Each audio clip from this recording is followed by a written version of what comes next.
Aujourd'hui, je vous amène avec moi dans la ville de Chongzhou. Donc c'est dans la province du Fujian, c'est juste au-dessus du Guangdong. On va voir des tiny houses. Alors vous allez vous dire, ouais mais pourquoi Chongzhou?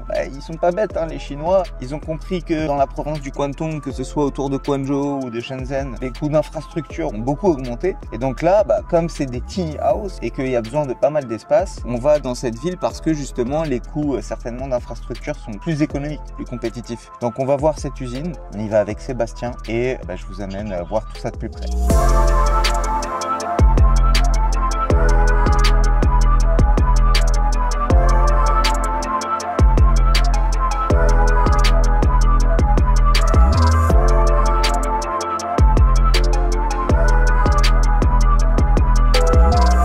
Hi Chelsea, how are you? I'm good. Nice to meet you. Okay, nice to meet you. Nice to meet you. Hello again. 我们招到了。对。这个也有发文的是吗？翻译器这个很方便的。Donc là, la commerciale, elle a une machine de traduction instantanée. 用，需要啦。Elle dit on n'en a pas besoin, je parle chinois. 你英文比他流利很多。是吗？那他说的也很流利，但是他的对，但是他的口音有一点奇怪的，但是他会说中文很好的。Vas-y Sébastien, je te laisse présenter, toi qui. À la base, le client, ce qu'il reçoit, c'est un conteneur. Et le conteneur, eh bien, on ouvre un volet, on descend le plancher, on remonte une cloison, et la cloison va permettre au toit de se reposer. On a des fixations qui vont s'ajouter sur les cloisons pliantes. Pareil. Hop, une cloison pliante. Ça marche effectivement des deux côtés. Et l'avantage aussi, j'en profite, c'est que pour le transport, ça reste du conteneur classique. Exactement. C'est pas du transport. Ça permet d'avoir du conteneur classique. 这个是 FCL full container.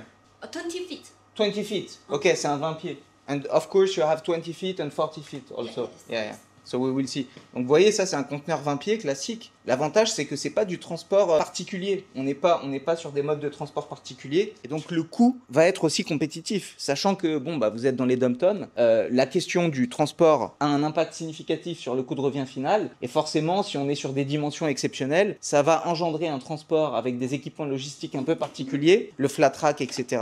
Et ça va coûter plus cher. Mais là c'est du 20 pieds. Et donc on va voir aussi qu'il y a du 40 pieds, etc. Faut comprendre que cette maison-là, elle est pas faite pour être montée, démontée tous les jours. Parce qu'en fait, ta maison, une fois que tu l'as dépliée, si tu veux qu'elle fasse une vraie fonctionnalité de maison, où tu vas mettre du chauffage, où tu vas mettre la climatisation, où tu vas vivre dedans, il faut qu'elle soit étanche. Et en fait, pour la rendre étanche, à chaque cloison, chaque partie amovible, il va falloir rajouter des joints. Et ça, les joints, tu peux pas les mettre, les retirer toutes les 5 minutes. C'est pas cohérent. Make sense. Voilà. Donc explique-nous un peu, là il y a différents entrepôts. Donc ce qu'elle disait, c'est que de ce côté-là, en fait, c'est l'usine où ils fabriquent les profilés métalliques. C'est ce qui va servir de structure au conteneur. D'accord. Voilà. Et sur cette partie-là, c'est là où ils vont assembler les maisons, où ils vont rajouter les cloisons. Alors, il n'y a pas que rajouter les cloisons, il y a tout ce qui est soudure, la soudure de tous les profilés entre eux pour faire la carcasse. Et puis, ils fabriquent ici eux-mêmes les cloisons en polystyrène, en aluminium. Enfin, tout se fait après dans l'ordre sur ces 3 hangars. 你们大部分的客户是哪个国家的？我们大部分都是欧洲法属岛屿，像什么留尼湾啊、瓜德罗普啊。瓜德罗就是 dom-tom. Voilà, les amis de dom-tom, c'est ça que je me disais. Martinique, 对，是这些那一个的话，它对这个需求量它就比较高。Donc là, ce qu'elle vient de dire, c'est que il y a des besoins qui sont assez élevés dans les pays des dom-tom. C'est pour ça qu'on est là aujourd'hui avec Sébastien. Et donc il y a une grande majorité des clients qui sont dans les dom-tom. Ce qui veut aussi dire, bien évidemment, que les matériaux et les procédés de fabrication sont en alignement avec les normes françaises et européennes. Oui, parce que les territoires d'outre-mer doivent respecter les normes de l'Union européenne. Voilà. C'est quelque chose d'étrange parce que ça paraît pas en Europe, mais c'est quand même les normes européennes qui sont les règles. Et tu vas certainement nous éclairer un peu aussi sur les matériaux de construction qui sont adaptés à cette région. La réalité sur ces pays-là, c'est qu'ils sont sujets à des vents très forts, à des pluies très fortes, et qu'en fait, pour résoudre les problèmes de vent, ils ont déjà travaillé sur des solutions. Les solutions sont d'ajouter, en fait, sur les côtés, sur les extrémités du conteneur, des points d'amarrage. 铁棍子嘛，然后你放在这边，你压到下面去，就是你打螺丝栓打到地底上去。Ouais. En fait, pour la protection du vent, ils ajoutent au bord de la toiture une grande tige qui doit être scellée dans le sol. Alors normalement, 1, 2, 3, 4 aux 4 coins de la maison, ou 6 suivant la taille de la maison en fait. Mais la fonction de scellage au sol, il faut que ce soit réalisé par un maçon sur place. C'est pas à eux de le faire. Eux, ce qu'ils fournissent, c'est la grande tige filetée pour pouvoir faire le scellement. Il y a un minimum de travail à faire sur place. C'est pas un produit qui arrive comme ça et le conteneur il plante la maison au sol. Faut pas. Non. Voilà. Non, mais c'est comme il faut quelqu'un pour faire les jonctions des canalisations. Il y a des gens qui vont dire on peut installer ça sur n'importe quel terrain. Non, il faut que le terrain ait été viabilisé. S'il n'y a pas quelqu'un qui amène l'eau et l'électricité, on peut pas juste la poser et s'en servir de tente de camping. Normalement, c'est pas l'objectif. Non. Donc là, elle va nous montrer la plus petite. Hamed Tieshou là. Ça vient d'être. Ils viennent de commencer la fabrication, mais ça en gros, c'est les plus petites tailles qu'ils peuvent avoir. Voilà, donc c'est un 20 pieds.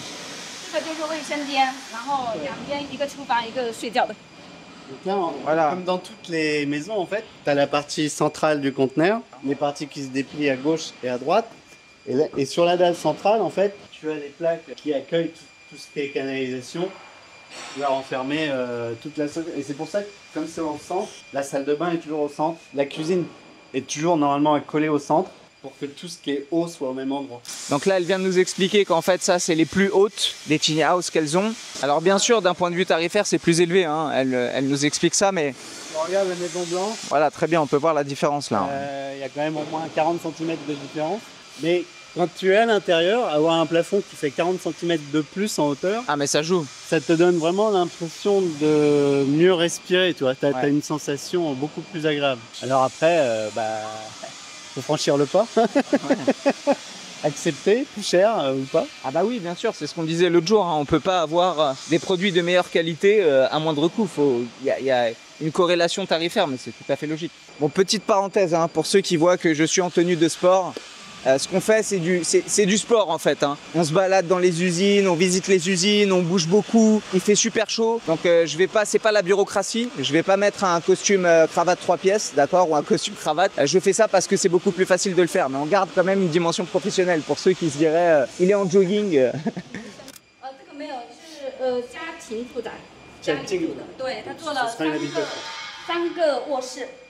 Une habitation avec 3 chambres. 很大的 74 mètres carrés. 3 bedrooms, voilà. Donc là, une famille, concrètement, peut vivre dans... Non mais vraiment, hein, c'est-à-dire qu'aujourd'hui, il y a aussi une problématique, on en parlait sur la route, des coûts d'habitation et des coûts du logement, si je peux dire, hein, qui sont quand même assez élevés, que ce soit en France ou dans les dom-toms. Il y a d'ailleurs beaucoup de gens dans les dom-toms qui se plaignent du coût de la vie chère. Aujourd'hui, c'est aussi une alternative pour vous, ça. Alors vous pouvez l'utiliser à titre personnel, mais vous pouvez aussi faire comme pas mal d'importateurs des dom-toms, proposer du Airbnb, proposer des nouveaux modes de logement, etc. C'est vraiment des projets intéressants d'un point de vue économique pour vous et il y a une question de rentabilité intéressante aussi pour vous derrière. Alors, les cloisons, c'est pareil, hein, il faut les fixer, mais elles ne peuvent pas être fixées à l'avance puisqu'on est censé plier pour l'expédition. Absolument. Et donc, c'est ce que je disais, la fixation, ça se fait toujours avec, c'est pas des clips de musique. Bon, on peut fermer comme ça, mais ça, c'est pas suffisant. Quand on a fermé, ça permet de maintenir en place. Après, il faut aussi installer des joints pour l'isolation sonore, pour l'isolation phonique. Dans tous les cas, il y a des finitions à faire. On ne peut pas se dire, on reçoit la maison et puis paf, fini, il y a juste à déplier, on habite dedans. Il faut rajouter quelques petites finitions pour l'isolation du coup.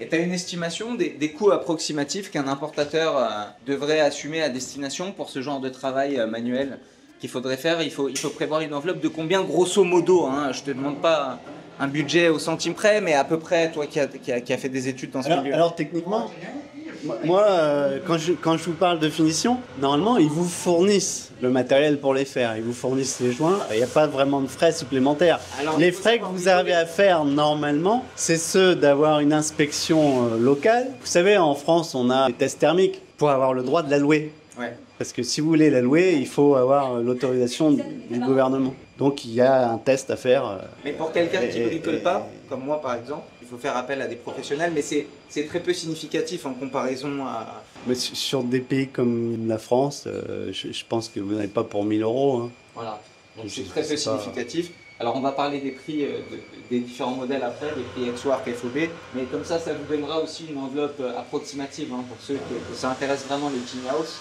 C'est aussi important de comprendre au-delà de la qualité les coûts qui vont être engendrés par une telle opération commerciale. 这个是为了你日本的客户是吗？对对对。 Voilà.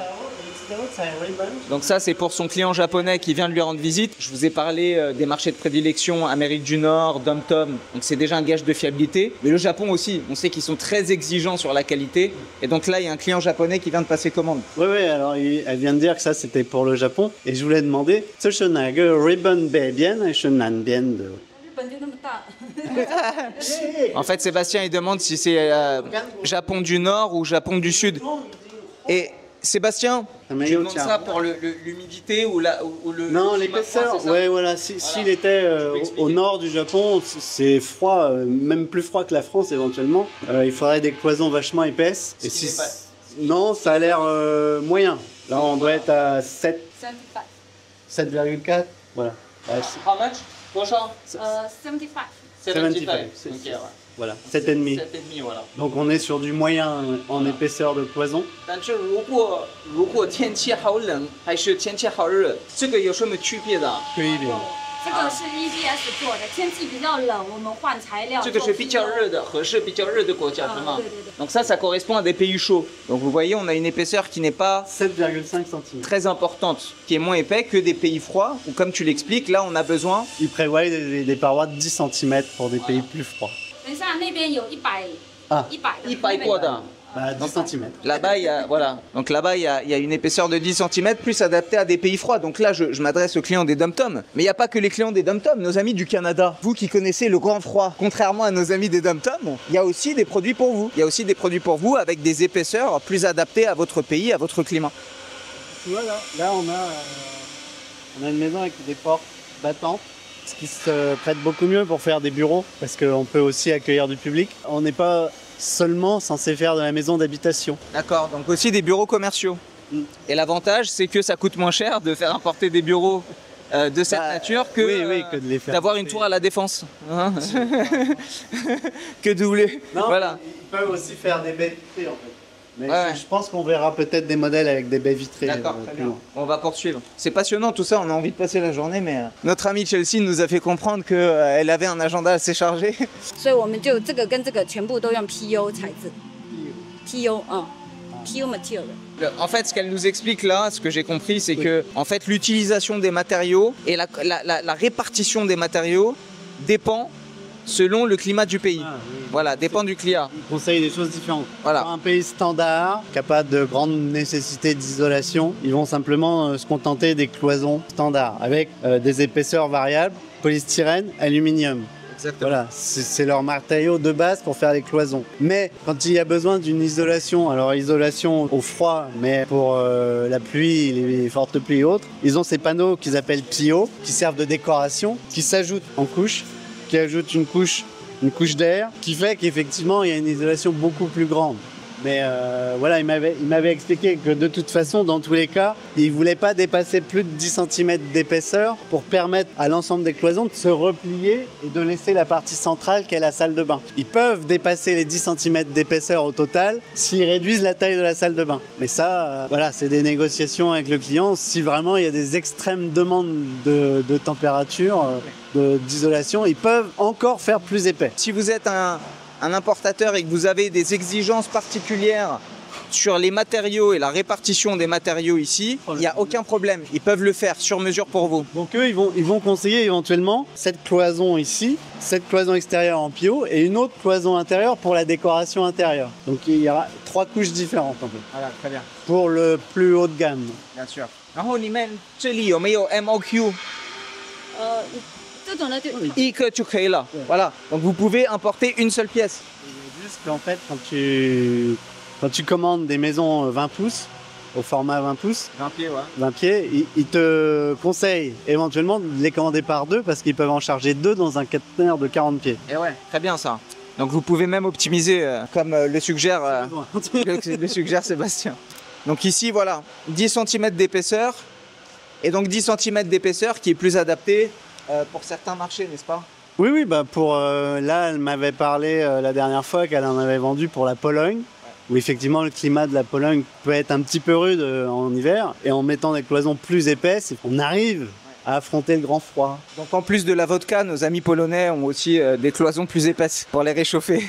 Tu vois que tout ce qui est porte-fenêtre, ils sont aussi capables de faire du triple vitrage, du double vitrage, suivant les nécessités. Tout est sur mesure. Maintenant, ça demande effectivement pour le client de passer du temps avec la commerciale, mais elle est très agréable pour ça. Ouais. Et ils suivent absolument tout ce qui est demandé. L'avantage aussi, c'est que bien évidemment ici, il y a une usine qui respecte toutes les normes. Hein. Donc on a parlé tout à l'heure de résistance structurelle cyclonique, avec des vents qui peuvent aller jusqu'à 150 km/h. Il y a aussi des normes électriques, n'est-ce pas? Donc des compatibilités électriques sur 220 volts en général. Voilà. Avec... Tu peux voir sur la gaine du câble, c'est bien marqué CE.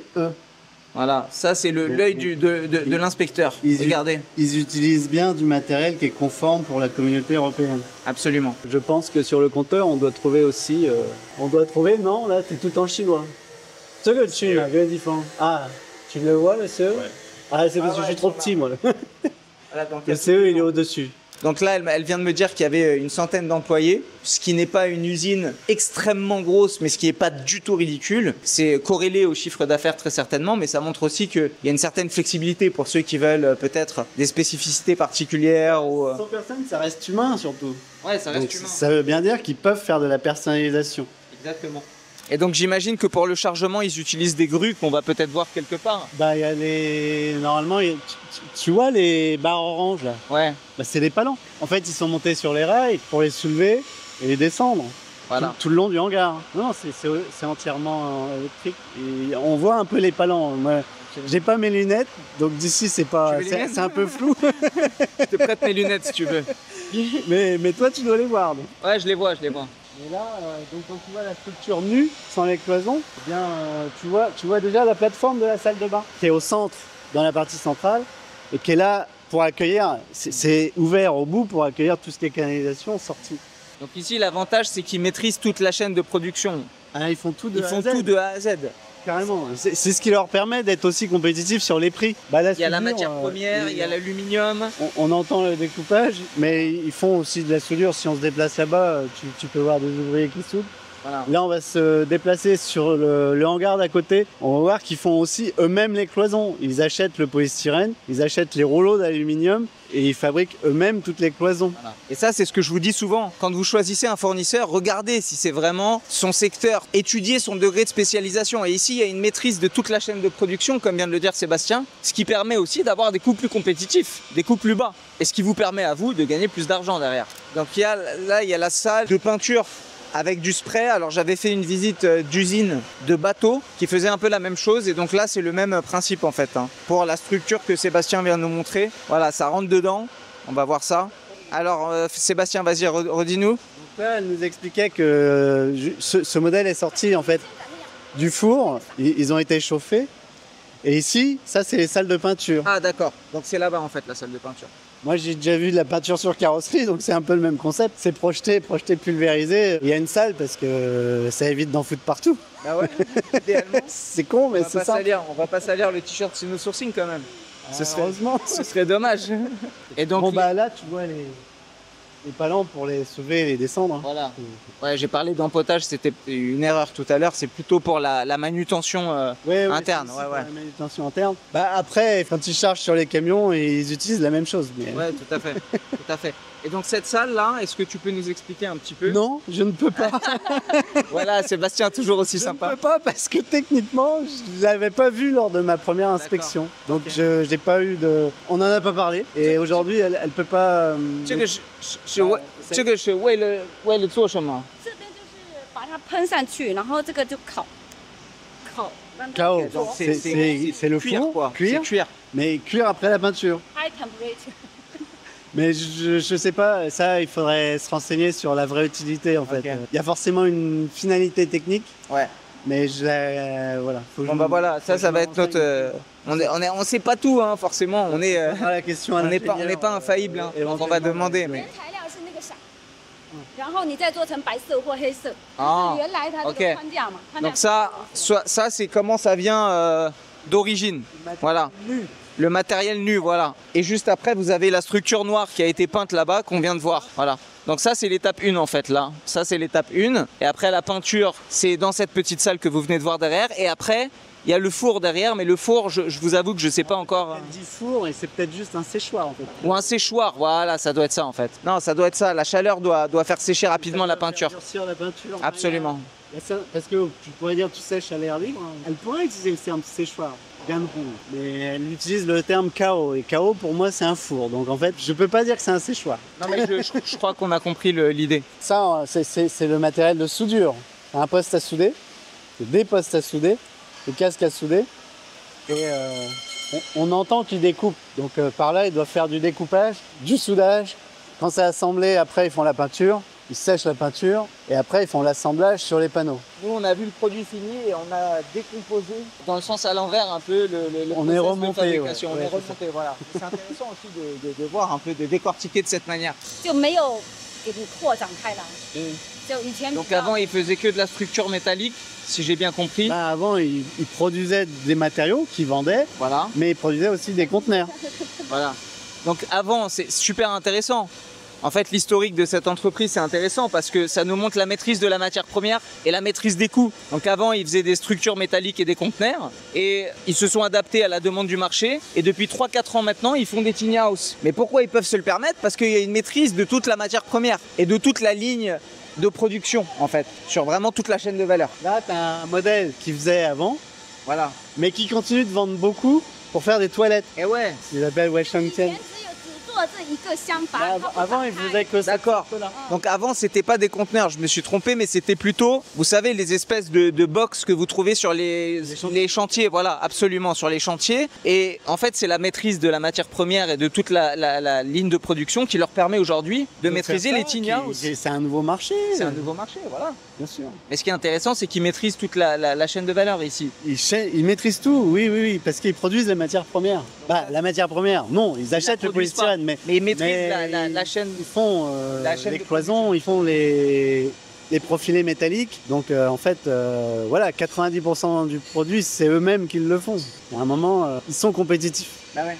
En fait, ici, vous voyez de la laine de verre. Alors que toutes les maisons qu'on a vues, pour l'instant, à l'assemblage, les cloisons utilisaient du polystyrène. La raison, c'est qu'a priori, sur les normes européennes, ils ne veulent pas entendre parler dans les matériaux de construction de la laine de verre. Par contre, sur le marché chinois, la plupart des gens qui achètent des tiny house en Chine font de l'isolation avec la laine de verre. Donc c'est plus des histoires de normes pour l'utilisation des matériaux de construction. Donc ça, après, nous, ça dépend du client où il est situé, quelles normes il peut accepter et quels matériaux il peut exiger. Ils savent s'adapter. Par défaut, en fait, quand tu achètes la tiny house, le modèle de base, il n'y a pas d'ajout. C'est simple. C'est les parois qui se déplient vers le haut servent de toit. Moi, j'avais vu qu'on pouvait ajouter... ils livraient avec la tiny house des tôles à rajouter pour faire l'étanchéité du toit, une fois qu'on a déplié. En option, on peut rajouter une toiture qui, elle, aide beaucoup à l'isolation parce qu'elle va faire une couche supplémentaire et éloigner du soleil la maison, ce qui te permet d'isoler beaucoup plus. L'installation pour relier au réseau électrique, parce que quand on amène une maison, il faut pouvoir plugger d'un point électrique extérieur. Donc sur celle-là, ça a été ajouté. Vous voyez un modèle de prise. Bon, on retrouve toujours les canalisations, sauf que ici, ça n'a pas été relié aux canalisations. Ça n'a pas d'utilité, c'est juste en cours de fabrication. T'as entendu? Pas. Ouais. 18 000 RMB pour l'expédition du conteneur là, pour un client en Allemagne. Qui a un grand modèle. Alors moi, je l'ai vu ouvert quand je suis venu à ma précédente expédition. Et ce modèle-là, il est très haut, tu vois. Tu peux regarder la hauteur. Là, il y a un toit qui est ajouté, mais là, sans toit ajouté, il est déjà très très haut. Ouais. Et donc moi, quand je l'ai visité, j'ai vraiment trouvé ça extraordinairement confortable à l'intérieur. Tu te dis, je me sens bien, je me sens chez moi. Tu as envie d'y vivre. Deuxièmement, ce modèle-là, il a été construit avec une baie vitrée tout le long. Et ils ont demandé du triple vitrage. Parce qu'en Allemagne, le climat, il est quand même pas comme en Martinique. Hein. Ouais, c'est vrai. Donc celui-là, moi, quand je l'ai vu, quand je l'ai visité, j'étais sur le cul. J'ai trouvé que c'était vraiment... top. Mais je me disais, si je devais m'acheter un, je veux ce modèle-là. Tu veux ce modèle-là? Voilà. Bah oui, parce que tout est bon dedans. C'est l'exemple même du super produit. Quand tu veux faire un showroom et que tu veux te la péter, tu prends celui-là. Tu peux rentrer alors que c'est replié, tu vois. Ah ouais. Ce qui peut donner une idée. Tu arrives à filmer à l'intérieur. Je sais pas si on voit bien là à l'intérieur. En tout cas, voilà, Cheng Shuifeng. Il y a les éclairages de plafond qui ont été installés. Là, là, ils ont du vrai bois. Et pour nous, Européens, moi, du bois, enfin, ce toucher naturel, mais putain, c'est confortable, quoi. Tu vois, les boutons, c'est pas les boutons plastiques, là, c'est les boutons métallisés pour les commandes de chauffage, les commandes de la gamme, quoi. Là, il y a la climatisation qui est installée. Hein. Tu vois, replié, en fait, quand il replie, il y a la place à l'intérieur pour fournir tout ce qui est les finitions que vous allez ajouter. Ben, les joints de porte, les joints de cloison, c'est ajouté. Donc ça, puis vous avez normalement le mastic. Le mastic vous est fourni pour faire l'étanchéité de la maison. Donc bah, vous achetez, vous avez tout. Vous avez tout, il vous faut un petit peu le courage pour finir. Ah, ce modèle-là, il est génial. Ouais. Et puis là bah, tu peux toucher l'épaisseur des cloisons. Là, ils sont sur le 10 cm avec de l'EPC de chaque côté. Donc le côté extérieur, bon, eux, les Allemands ont choisi des teintes marron, c'est un peu sobre. Et puis l'intérieur, c'est ce revêtement bois qui est très chaleureux. Ouais, non, c'est vraiment, là tu vois la qualité. Hein. Bah, je cherchais, hein. Les finitions, c'est tout impeccable. Il n'y a pas des trucs raflés. Bah, il fait nuit, alors tu vois pas trop, mais c'est du beau, c'est du solide. C'est vraiment là ce qu'ils ont choisi. Et puis on le sait que les Allemands, ils aiment le costaud. S'ils ont choisi ça, c'est pas pour rien, c'est parce que c'est du costaud. Comment? Vu la pub pour leur faire, faut qu'ils nous filent un billet. Hein. Ouais. Ah, nos amis allemands là. Cheng Shuifeng qui est en Allemagne là, un petit message. Vas-y, développe le marché en Allemagne, Cheng Shuifeng, toi qui es à Hambourg, la bourgeoisie allemande serait friande de ce genre de produits. Tu vois, aujourd'hui, tu as quand même des clients du Japon, des clients de l'Allemagne, qui sont des pays qui, d'un point de vue exigence, sont pas les plus petits pays en exigence. Bien sûr. Voilà. Non, mais c'est très révélateur, c'est vrai. C'est pour ça que c'est important de demander d'où viennent les clients, c'est quoi les marchés de prédilection. Moi, ça me rassure quand je vois qu'elle a des clients en Allemagne, au Japon, dans les dom-toms où il y a des normes. Une usine comme ça, très concrètement, on sait que c'est quelqu'un de sérieux, qui sait ce qu'il fait, qui a des produits de qualité, qui a de surcroît des coûts compétitifs. Enfin voilà, c'est tout ce qu'on cherche. Donc 30 jours de production, c'est le délai classique. Un mois. Voilà. On commande, avec les spécifications demandées, les finitions demandées, il faut une 30aine de jours. Classique, et encore, sur des produits comme ça, parfois c'est 45 jours. Là, on est sur 30 jours. Donc c'est plutôt un bon délai. Ouais. Ben là, on a des modèles qui ne sont pas pliables. D'accord, voilà, c'est ça dont elle parlait tout à l'heure. Ça, on peut aller les voir. Les petits modèles, là.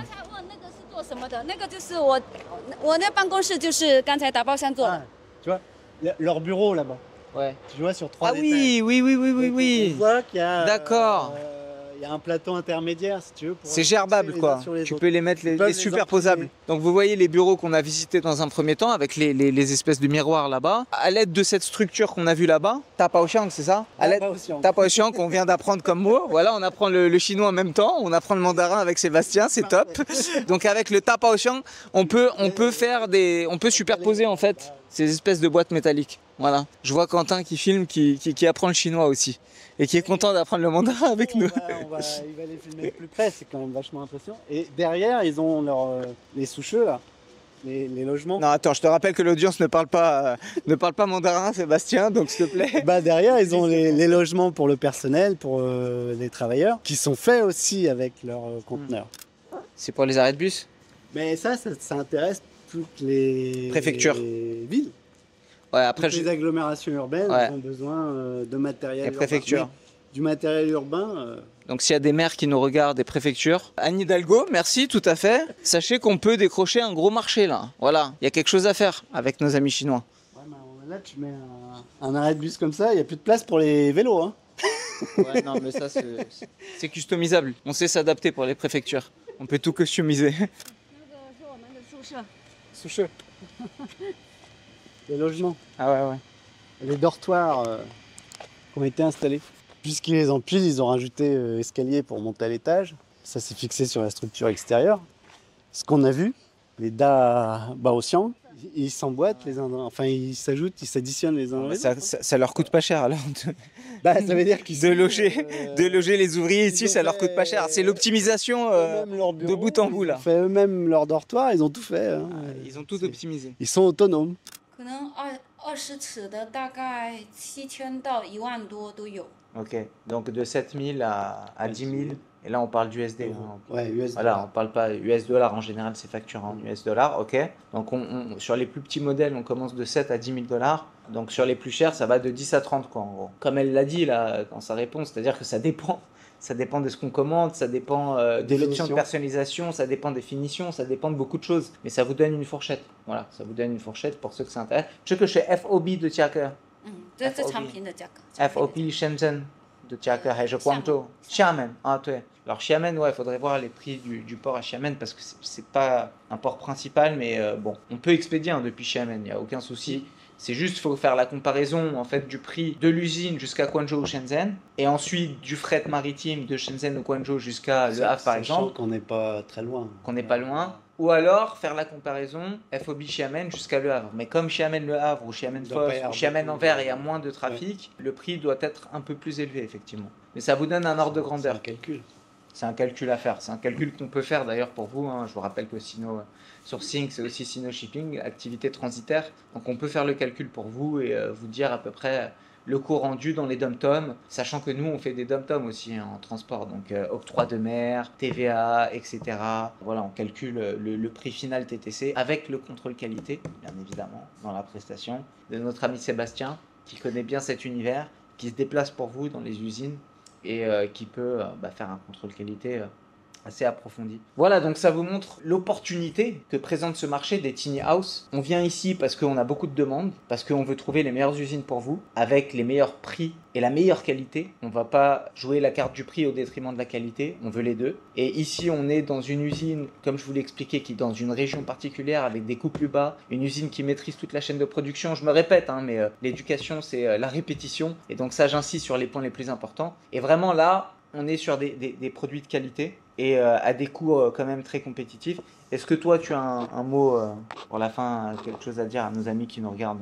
Non, mais on a souvent l'impression, enfin, on dit souvent que la première impression, c'est la bonne. Et moi, première fois que je suis venu, première tiny house, j'ai ouvert la porte, j'étais sur le cul. Ah. Donc rien, je suis persuadé qu'ici, le produit est vraiment top. Et puis bon, voilà, on a discuté avec notre commercial. J'ai rencontré la dernière fois les ingénieurs qui opèrent et qui, justement, permettent la personnalisation des housses. Je suis monté sur les toits des maisons pour aller tout vérifier. Et rien. Moi, je suis persuadé que là, il y a zéro souci. Alors, la confiance n'exclut pas le contrôle. Hein. C'est pas parce qu'on dit ça qu'on va plus faire de contrôle qualité. On se rend sur place à chaque commande, etc. Mais effectivement, la première impression est très bonne. Donc si ça vous intéresse tout ça, que vous voulez importer ce genre de produit, que vous voulez bénéficier d'un accompagnement clé en main, vous trouverez un lien en description de cette vidéo. Cliquez dessus, contactez-nous, on vous appelle, on étudie votre projet et j'espère qu'on pourra vous accompagner ensemble dans cette aventure. Voilà, donc je vous dis à la prochaine et 再见. 再见. 再见. Bye bye. Bye bye. Ah ouais. Ah, sympa. Sébastien, petite partie. Vas-y, il n'y a pas une boule de... Vas-y, Quentin, ça c'est du bonus pour ceux qui nous regardent.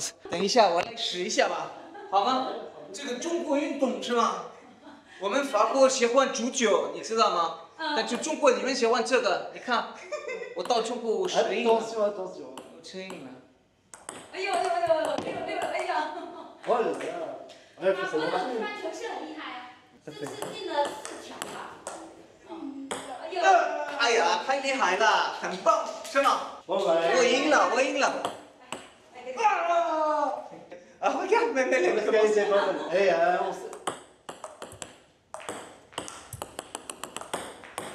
On a plein de balles. Bon, Sébastien, le problème, c'est qu'il veut plus partir. Maintenant, il veut faire du billard, il y a les tapis de course, il y a tout ce qu'il faut là. Il veut plus partir, il est prêt à rester. Vous avez entendu, hein? Il faut l'envoyer. Il faut m'envoyer souvent parce que sinon, je ne ferai pas de progrès au ping-pong, les gars.